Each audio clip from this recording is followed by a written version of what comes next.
नमस्कार। आज हम एक बहुत पुरानी लेकिन सच में रोंगटे खड़े कर देने वाली कहानी की तहों में उतर रहे हैं। जी। कहानी है दो भाई सूअर और बांसुरी। इसके कुछ हिस्से हमारे पास हैं जिन पर हम बात करेंगे। जरा सोचिए, एक गांव जहां एक खूंखार जंगली सूअर का ऐसा आतंक है कि वो मौत बन गया है। बाप रे। खेत उजाड़ रहा है, मवेशियों को मार रहा है, इंसानों पर हमले कर रहा है। मतलब पूरा गांव दहशत में। हाँ बिल्कुल, दहशत इतनी कि राजा को दखल देना पड़ता है। इनाम का ऐलान होता है और फिर दो भाई वो इस जानलेवा मिशन पर निकलते हैं। अच्छा। लेकिन ये कहानी सिर्फ हिम्मत की नहीं है, इसमें धोखा है, जलन है, ईर्ष्या है और एक ऐसा राज जो आखिरी में बड़े अजीब तरीके से खुलता है। जी। तो आज हम इसी पूरी दास्तान को परत दर परत खोलेंगे, समझेंगे कि ये सिर्फ बच्चों की कहानी क्यों नहीं है। बिल्कुल, लोक कथाएं अक्सर ऊपर से देखने में सीधी लगती हैं, पर उनकी जड़ों में उस समय का समाज, इंसानी रिश्तों की उलझनें और गहरे मनोवैज्ञानिक सच छुपे होते हैं। सही कहा। ये सिर्फ मनोरंजन नहीं, बल्कि एक तरह से कह सकते हैं सामूहिक ज्ञान का भंडार होती हैं। ये कहानी भी हमें इंसानी फितरत के कई अंधेरे कोनों में झांकने का मौका देगी। बिल्कुल। देखते हैं ये सूअर, दो भाई और वो रहस्यमयी बांसुरी हमें कहाँ ले जाते हैं। चलिए शुरू करते हैं। ठीक है, तो चलिए इसका खुलासा करते हैं। कहानी शुरू होती है एक भयानक संकट से। गांव पर एक जंगली सूअर का कहर टूटा है। सोर्स बताते हैं कि हालत इतनी खराब है कि वो न सिर्फ फसलें तबाह कर रहा है, जी, पशुओं को फाड़ रहा है, बल्कि लोगों की जान का दुश्मन बना हुआ है। उन्हें घायल कर रहा है, मार रहा है। यानी जीना मुश्किल कर दिया था उसने। हाँ, गांव वाले डर से कांप रहे हैं और आखिरकार राजा के पास जाते हैं, गुहार लगाते हैं। यहाँ ये सोचना दिलचस्प है कि संकट कितना बड़ा रहा होगा। ये कोई मामूली जानवर नहीं था। नहीं, बिल्कुल नहीं। ये तो एक प्राकृतिक आपदा जैसा था जिसने पूरे समुदाय के अस्तित्व पर ही सवाल खड़ा कर दिया था। सही। राजा का पहला कदम, जैसा अक्सर होता है, वो एक इनाम की घोषणा करता है। हाँ, राजा अपनी प्रजा को बचाने का वादा करता है और ऐलान करवाता है कि जो इस सूअर को मारेगा उसे इनाम मिलेगा। लेकिन जैसा सोर्स कहता है, सूअर इतना भयानक था कि किसी में हिम्मत नहीं हुई। अच्छा। इनाम शायद उतना बड़ा नहीं था कि कोई उसके लिए जान दांव पर लगा दे। मतलब राजा की पहली कोशिश तो बेकार गई। ये पहला इनाम और उसकी नाकामी, ये भी अपने आप में एक टिप्पणी है। कैसे? ये दिखाता है कि जान का खतरा कितना असल था, और शायद ये भी कि शुरुआती इनाम वो समुदाय के डर के मुकाबले बहुत कम था। हाँ, हो सकता है। या शायद ये बताता है कि जब खतरा बहुत ही बड़ा हो तो सिर्फ पैसे का लालच काफी नहीं होता, कुछ और चाहिए होता है। बिल्कुल सही कहा। और जब खतरा कम नहीं हुआ बल्कि बढ़ता ही गया, तो राजा ने अपनी पेशकश बढ़ाई। अच्छा, फिर क्या किया? अब ऐलान हुआ कि सूअर को मारने वाले को न सिर्फ ढेर सारा धन मिलेगा, बल्कि राजकुमारी से उसकी शादी भी होगी। ओहो, अब बात बड़ी हो गई। हाँ, अब ये सिर्फ पैसे का मामला नहीं रहा, ये तो सामाजिक प्रतिष्ठा और एक बिल्कुल नई जिंदगी का सवाल बन गया। और इसी ऊंचे दांव ने कहानी के मुख्य किरदारों को सामने लाया। हाँ। कौन थे वो? एक बेहद गरीब किसान के दो बेटे, गरीबी से तंग। अच्छा। शायद समाज में अपनी जगह बनाने के लिए बेताब थे।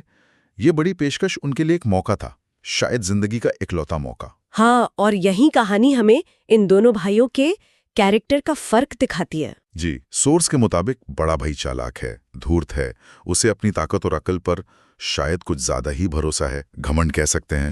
उसकी सोच है, गरीबी में घुट-घुट कर मरने से तो अच्छा है कुछ बड़ा दाव खेलो, किस्मत आजमाओ, भले जान चली जाए। जबकि छोटा भाई, वो बिल्कुल उल्टा है, सीधा सादा, नेक दिल, भोला। अच्छा। सोर्स बताता है कि उसकी सोच में स्वार्थ कम है, परोपकार ज्यादा। वो सोचता है कि भूखे मरने से बेहतर है कि दूसरों की जान बचाने की कोशिश में मर जाऊं।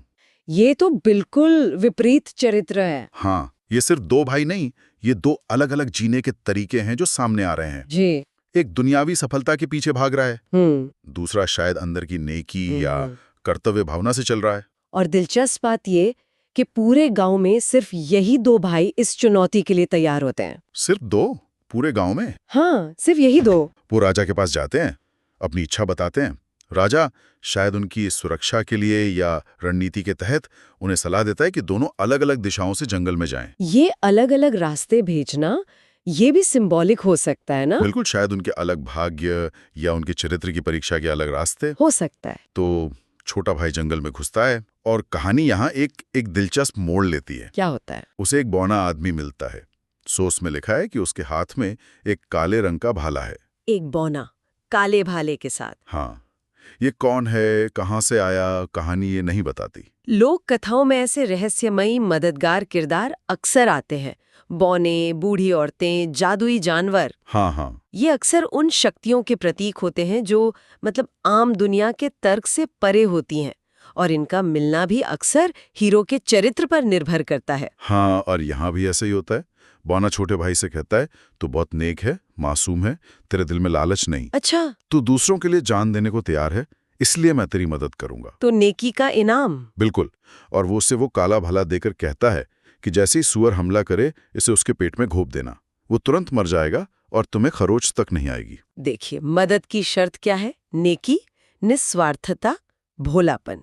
ये कहानी का एक सेंट्रल आइडिया है कि कुछ गुण जिन्हें दुनिया शायद कमजोरी समझे, हाँ, वही अलौकिक सहायता को खींचते हैं। वो काला भाला सिर्फ हथियार नहीं, वो शायद उस नेकी का फिजिकल फॉर्म है जिसे इनाम मिल रहा है। सही कहा। छोटा भाई उस बौने का शुक्रिया अदा करता है, भाला कंधे पर रखता है और बिना डरे आगे बढ़ जाता है। और फिर सुअर मिला। ज्यादा देर नहीं लगती, खूंखार सुअर उसके सामने आ जाता है। जैसे ही सुअर उस पर झपटता है, हाँ, छोटा भाई बौने के कहे अनुसार भाला उसके पेट में आर पार कर देता है, और जैसा कहा गया था, सुअर वहीं ढेर। अरे वाह, इतनी आसानी से। हाँ, ये दिखाता है कि बाहरी ताकत यानी सुअर की ताकत के मुकाबले अंदरूनी गुण मतलब छोटे भाई की नेकी जिससे उसे भाला मिला, वो ज्यादा असरदार साबित हुए। बिल्कुल। कहानी शायद ये भी कह रही है कि सही औजार या सही मदद मिलने पर सबसे बड़ी चुनौतियां भी आसान हो जाती हैं,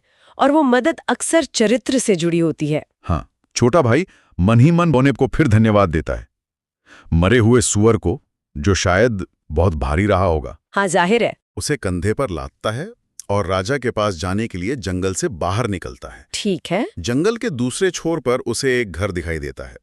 वहां शोरगुल हो रहा है, नाच गाना चल रहा है, लोग शराब पी रहे हैं। अच्छा। जंगल के किनारे। हाँ। और उस भीड़ में कौन दिखता है? उसका अपना बड़ा भाई। बड़ा भाई? वो वहां क्या कर रहा था? जश्न मना रहा था? हाँ, बिल्कुल। ये दृश्य बहुत कुछ कहता है। छोटा भाई जहां चुनौती का सामना करके सफल हुआ है, वहीं बड़ा भाई जश्न मना रहा है। शायद डर को भुलाने के लिए, या शायद वो पहले ही हार मान चुका था।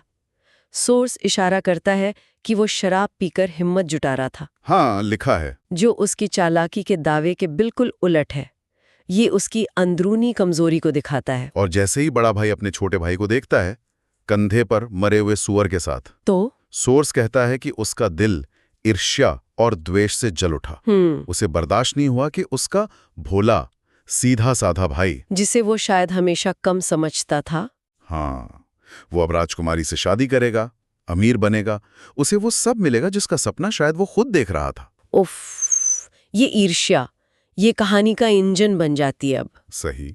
ये सिर्फ सफलता की जलन नहीं है, ये शायद अपनी पहचान का संकट भी है। बड़े भाई की जो सेल्फ इमेज थी, हाँ, जो शायद उसकी चालाकी और सुपीरियरिटी पर टिकी थी, वो छोटे भाई की इस अनएक्सपेक्टेड सफलता से चकनाचूर हो जाती है। और जब सेल्फ इमेज टूटती है तो इंसान खतरनाक कदम उठा सकता है। ये महज लालच नहीं, ये गहरे मनोवैज्ञानिक असुरक्षा का नतीजा लगता है मुझे। और वो खतरनाक कदम उठाने में देर नहीं लगाता। वो बड़े प्यार से बड़ी चिकनी चुपड़ी बातें करके छोटे भाई को बुलाता है। अच्छा। कहता है, अरे मेरे प्यारे भाई, तू तो थक गया होगा इतना बड़ा काम करके, यहाँ बैठ, थोड़ी शराब पी ले, थकान मिटा ले, फिर हम साथ में राजा के पास चलेंगे। ये स्नेह का दिखावा कितना डरावना है ना? ये तो शिकार को फंसाने वाले शिकारी की चाल लग रही है। वो छोटे भाई के भोलेपन और भरोसे का फायदा उठा रहा है। छोटा भाई, जो शायद अपने भाई से सचमुच प्यार करता था, उसकी बातों में आ जाता है। बेचारा। वो शायद सोचता है कि भाई मेरी कामयाबी से खुश है, और इसी भोलेपन में वो उसे सब कुछ बता देता है। क्या बता देता है? बौने के मिलने का किस्सा, जादुई भाले का राज, कैसे उसने चुटकियों में सुअर को मार गिराया। उसने अपनी सफलता का सीक्रेट ही अपने दुश्मन के हाथ में सौंप दिया। ओह, ये कहानी का एक बहुत दुखद मोड़ है। यहाँ भोलापन कमजोरी साबित होता है। हाँ, ये हमें सोचने पर मजबूर करता है कि क्या दुनिया में जीने के लिए थोड़ी चालाकी जरूरी है, या ये कि भरोसे की भी एक हद होनी चाहिए। शायद। बड़े भाई के लिए ये जानकारी तो सोने की खान जैसी थी। उसे पता चल गया कि छोटे भाई की सफलता उसकी अपनी काबिलियत नहीं बल्कि बाहरी मदद का नतीजा थी, जिसने शायद उसकी ईर्ष्या को और भड़का दिया होगा। बिल्कुल। बड़ा भाई उसे बातों में लगाकर देर तक शराब पिलाता रहता है। जब रात घेर आती है, अंधेरा हो जाता है, तो वो कहता है, चल भाई अब राजा के पास चलें। और फिर वो मरे हुए सूअर को अपने कंधे पर रखता है, छोटे भाई का हाथ पकड़ता है और उसे साथ ले चलता है। लेकिन वो महल जाने वाले सीधे रास्ते पर नहीं मुड़ता। तो कहाँ ले गया? बल्कि उसे एक सुनसान पुल की तरफ ले जाता है। पुल? अक्सर लोक कथाओं में पुल पार करने का मतलब बदलाव होता है या खतरा। हाँ, यहाँ ये साफ तौर पे घातक जाल है। हाँ, छोटा भाई नशे में है, अंधेरा है, उसे कुछ समझ नहीं आ रहा। वो बस अपने भाई पर भरोसा करके उसके पीछे चल रहा है। उफ। और जैसे ही वो पुल के बीचों बीच पहुंचते हैं, बड़ा भाई उसे जोर से धक्का दे देता है। नहीं। हाँ, छोटा भाई जिसे तैरना नहीं आता था, नदी में गिरकर डूब जाता है और मर जाता है। कितनी क्रूरता है ये। और ये यहीं खत्म नहीं होती है ना? नहीं, सोर्स बताता है कि बड़ा भाई नीचे उतरता है, उसके शव को पानी से निकालता है, हे भगवान, और वही नदी किनारे गड्ढा खोदकर उसे दफना देता है। सारे सबूत मिटाने की कोशिश। ये सिर्फ हत्या नहीं, ये पूर्ण विनाश है, भाई का, भरोसे का और सच का। उसने न केवल जान ली बल्कि उसके होने के निशान तक मिटाने की कोशिश की। ये दिखाता है कि ईर्ष्या और लालच इंसान को किस हद तक गिरा सकते हैं। इसके बाद अगली सुबह बड़ा भाई बड़े शान से उस जंगली सुअर को कंधे पर उठाए राजा के दरबार में हाजिर होता है। और क्या कहता है? वो खुद को हीरो की तरह पेश करता है, अपनी बहादुरी के झूठे किस्से सुनाता है। राजा और दरबारी वो सब उसकी बातों में आ जाते हैं, मान लेते हैं उसकी बात। हाँ, राजा बेहद खुश होता है, उसे वादी के मुताबिक इनाम देता है, धन दौलत और अपनी बेटी से शादी का पक्का वादा। झूठ का महल खड़ा हो गया और उस वक्त तो वो कामयाब भी दिख रहा है। बिल्कुल। समाज ने उसे हीरो मान लिया है। लेकिन लोक कथाएं हमें अक्सर बताती हैं कि ऐसे महल ज्यादा देर टिकते नहीं। सही कहा। नींव में जो झूठ और अन्याय है वो सतह पर आने का रास्ता खोज ही लेता है। बिल्कुल। कुछ दिन बीतते हैं, लोग छोटे भाई के बारे में पूछते हैं। तो क्या जवाब देता है बड़ा भाई? बड़ा भाई बड़े दुख का नाटक करते हुए कहता है, हाय, लगता है सुअर ने उसे मार डाला होगा, वरना वो अब तक तो आ ही गया होता। और सब मान लेते हैं? सब उसकी बात मान लेते हैं। कहानियां खत्म हो सकती थी, पर ऐसा होता नहीं।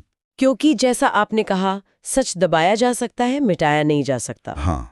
लोक कथाओं में अक्सर प्रकृति या कोई अलौकिक शक्ति वो न्याय के पक्ष में खड़ी हो जाती है, खासकर जब इंसानी सिस्टम नाकाम हो जाता है। और यहाँ वही होता है। सोर्स कहता है भगवान की नजरों से कुछ नहीं छुपता। कुछ समय बाद एक गडरिया अपनी भेड़ें चलाते हुए उसी पुल के पास आता है जहां छोटे भाई को दफनाया गया था। अच्छा। उसे जमीन पर पड़ी एक हड्डी दिखती है, बिल्कुल सफेद, बर्फ जैसी। एक सफेद हड्डी, ये निर्दोषिता का प्रतीक है या शायद सत्य की शुद्धता का? हो सकता है। गडरिये का मिलना भी महत्वपूर्ण है। वो अक्सर प्रकृति के करीब होते हैं, सरल और ईमानदार दिखाए जाते हैं। हाँ, और इस गडरिये को बांसुरी बजाने का शौक था। उसने सोचा, ये हड्डी कितनी साफ है, इससे बढ़िया बांसुरी बनेगी। अच्छा, हड्डी से बांसुरी? हाँ, उसने हड्डी उठाई, उसे तराशा, उसमें छेद किए और एक बांसुरी बना ली। अब ये महज हड्डी नहीं रही, ये एक आवाज बनने को तैयार है। और जैसे ही गडरिया उस बांसुरी को अपने होठों से लगाकर बजाने की कोशिश करता है, क्या होता है? वो खुद ब खुद गाने लगती है। एक अजीब रहस्यमयी धुन के साथ शब्द निकलते हैं। गाने लगती है? हाँ। ओ प्यारे गडरिये, तू मेरी हड्डी को बजा रहा है। मेरे भाई ने मुझे मारा, इसी पुल के नीचे दफनाया। अरे, उस खूंखार सुअर के लिए, उस राजा की बेटी के लिए। ये तो रोंगटे खड़े हो गए। गाती हुई हड्डी का ये जो मोटिव है, ये दुनिया भर के लोक कथाओं में मिलता है। सच में? हाँ। ये एक शक्तिशाली प्रतीक है, अन्याय के खिलाफ प्रकृति की गवाही, दमित सत्य की चीख। हड्डी, जो शरीर का सबसे टिकाऊ हिस्सा है, वो सच को संभाले हुए थी और अब उसे जाहिर कर रही है। ये एक तरह का सुपरनैचुरल विसल ब्लोअर है। गडरिया तो डर के मारे काम जाता है। वो भागकर गांव जाता है, सबको ये अजीब बात बताता है। अब तो शक हुआ होगा बड़े भाई पर। हाँ, अब लोगों का शक बड़े भाई पर गहराने लगता है। गडरिया सोचता है, ये कोई मामूली बांसुरी नहीं, ये तो जादुई है। इसे राजा को भेंट करूंगा तो इनाम मिलेगा। अच्छा, इनाम का लालच भी आ गया। हाँ, वो बांसुरी लेकर सीधा राज दरबार पहुंच जाता है। यहाँ गडरिये का इरादा भी थोड़ा मिला जुला है, सच सामने लाने की इच्छा भी और इनाम का लालच भी। हाँ, लेकिन महत्वपूर्ण ये है कि वो सच को राजा तक, यानी न्याय के केंद्र तक ले जा रहा है। बिल्कुल। राजा के सामने, दरबारियों के सामने गडरिया बांसुरी को फिर बजाने की कोशिश करता है और बांसुरी फिर से वही गाना गाती है। भाई के धोखे, हत्या और उसके पीछे के मकसद का पूरा कच्चा चिट्ठा खोल देती है। अब तो सच सबके सामने आ गया, एक ऐसे गवाह के जरिए जिसे झुटलाया नहीं जा सकता। राजा की क्या प्रतिक्रिया होती है? राजा सन्न रह जाता है। उसे पूरी कहानी समझ आ जाती है। उसे एहसास हो जाता है कि बड़े भाई की बहादुरी का दावा झूठा था और उसने धन और राजकुमारी के लालच में अपने ही भाई की जान ली है। वो फौरन हुक्म देता है कि पुल के नीचे खुदाई की जाए और वहां जमीन के नीचे से छोटे भाई का कंकाल बरामद होता है। न्याय का चक्र पूरा हो रहा है। जो छुपाया गया था वो उजागर हो गया। हाँ, अलौकिक हस्तक्षेप ने वो कर दिखाया जो शायद इंसानी जांच पड़ताल ना कर पाती। ये लोक कथाओं का एक तरीका है बताने का कि यूनिवर्स में न्याय की गहरी भावना है जो देर सवेर अपना काम करती है। बिल्कुल। सच सामने आने पर दुष्ट भाई के पास अब कबूल करने के सिवा कोई चारा नहीं बचता। तो उसे सजा मिलती है? हाँ, उसे सजा मिलती है। सोर्स बताता है कि उसे पानी में फेंक दिया जाता है, शायद वैसा ही अंत जैसा उसने अपने भाई को दिया था। कर्म का फल। हाँ, और मारे गए छोटे भाई की हड्डियों को पूरे सम्मान के साथ वहां से निकाला जाता है और गिरजाघर के पास एक खूबसूरत कब्र में दफनाया जाता है। उसे मौत के बाद ही सही, लेकिन न्याय और सम्मान मिलता है। इस अंत में एक बैलेंस बनाने की कोशिश दिखती है। अपराधी को सजा, पीड़ित को सम्मान। कहानी अपने नैतिक निष्कर्ष पर पहुंचती है। तो ये थी कहानी, एक गांव के संकट की, दो भाइयों के विपरीत स्वभाव की, जादुई मदद की, भयानक ईर्ष्या और धोखे की, और अंत में एक गाती हुई हड्डी के जरिए सामने आए सच और न्याय की। कहानी तो खत्म हो गई, लेकिन सोचने के लिए बहुत कुछ छोड़ गई।